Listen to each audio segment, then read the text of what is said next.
Good morning. मैं doctor Shahzad Hussain Arastu, professor in pulmonary medicine department, Allen medical college and JK hospital. आज हम एक topic के बारे में बात करेंगे जो है स्मॉग।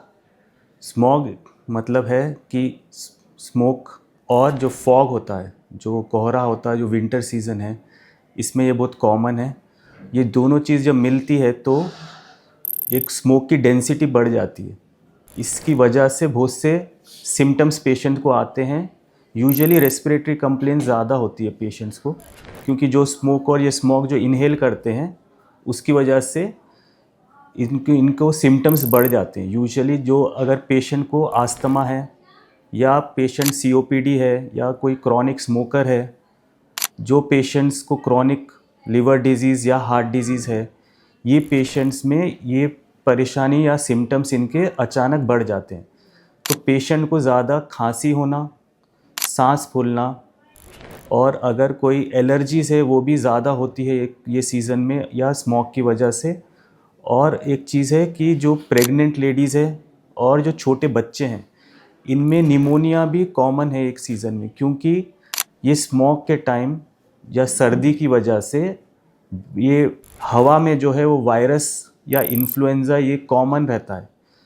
तो ये जो इम्यूनोसप्रेस्ड पेशेंट है, या तो पेशेंट प्रेग्नेंट है या बच्चे हैं, या पेशेंट क्रॉनिक डायबिटिक है, या कोई chronic heart problem, liver problem या किडनी प्रॉब्लम है, ये पेशेंट्स में निमोनियाज़ होना, वायरल इन्फेक्शंस होना, और अगर इन्फेक्शन है तो वो ज़्यादा समय तक रहता है।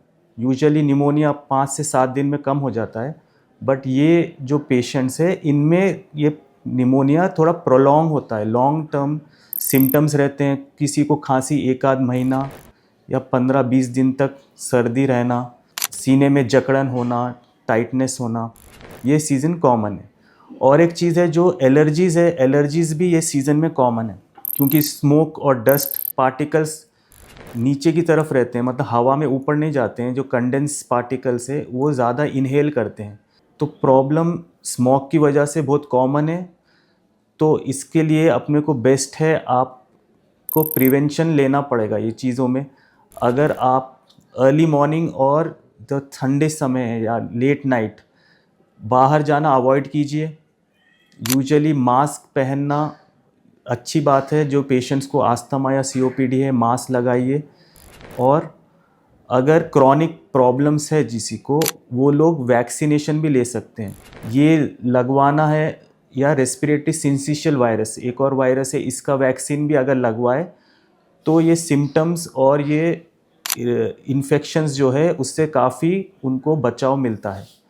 और एक बात है, जो अडल्ट्स है उनके लिए एक न्यूमोकोकल बोल के वैक्सीन आता है, वो वैक्सीन आप लगवा सकते हैं या अवेलेबल भी है।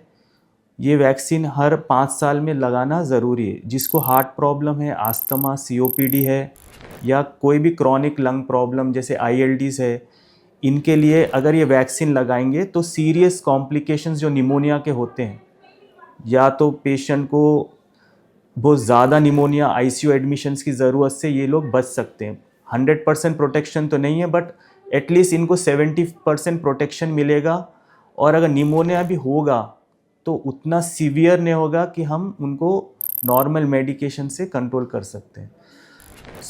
ये है स्मोक के बारे में आपको ओवरऑल एक जनरल व्यू है।